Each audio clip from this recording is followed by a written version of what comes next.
आणि पौष्टिक आहे.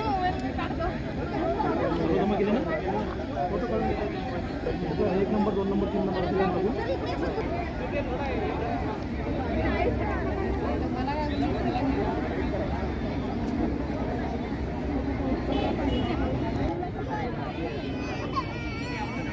थोडा दरबावर करा.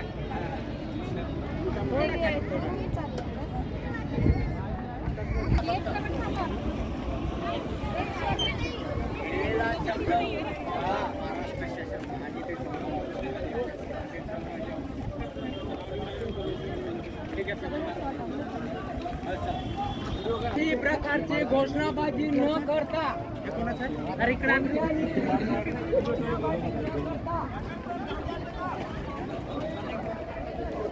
माझं नाव अश्विनी रवींद्र महर्ले आहे. मी आर्णी तालुक्यामध्ये तरोडा या गावामध्ये शिक्षिका म्हणून कार्यरत आहे सध्या मुख्यमंत्री युवा योजनेमधून. परंतु मी याच्या आधी पण 7,500वरही केलं होतं. पण आता यांनी आम्हाला आधी आम्ही सुशिक्षित झालो, आता आम्हाला यांनी प्रशिक्षित करून आता बेरोजगार, सरकारने आम्हाला बेरोजगार करू नये एवढीच इच्छा आहे सर आमची.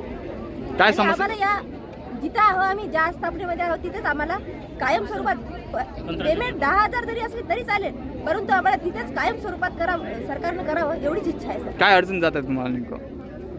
सर आता आम्ही इथं 6 महिने केले. आता 6 महिने केल्याच्या नंतर आम्ही आधी प्रायव्हेट संस्थेवर होतो, तिथं आम्हाला पेमेंट जास्त होता. पण आम्हाला असं वाटलं इथं जर आम्ही आज केलं, हे सरकारी योजना आहे याच्यामध्ये आम्ही 10 मध्ये केलं तरी आम्हाला कायम होईल आम्ही अशी आशा होती.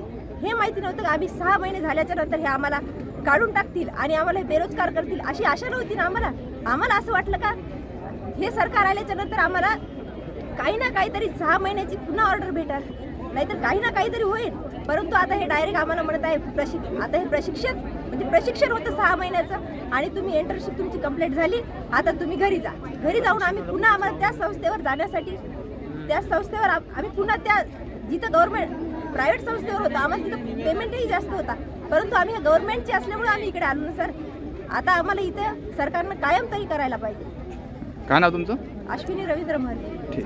मोर्चा काढण्यात येत आहे. भाऊ, मुख्यमंत्री युवा कार्य प्रशिक्षण अंतर्गत जेवढे काही प्रशिक्षणार्थी लागले होते त्यांची सगळ्यांची कार्यमुक्तता झाली, पण सदर शासनाने या विषयावर कोणत्याही प्रकारची प्रतिक्रिया दाखवली नाही आणि या प्रशिक्षणार्थी सगळे बेरोजगार झाले आणि या बेरोजगारांचा विचार शासनाने कुठेतरी करावा.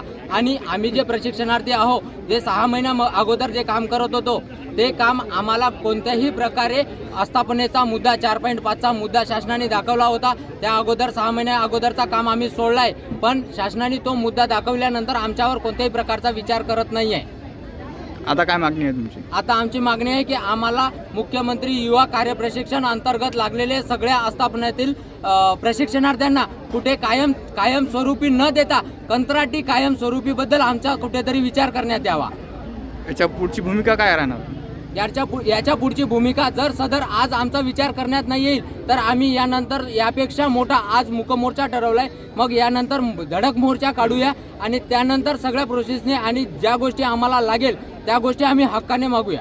काय नाव तुमचं? माझं नाव आकाश बाबाराव राठोड.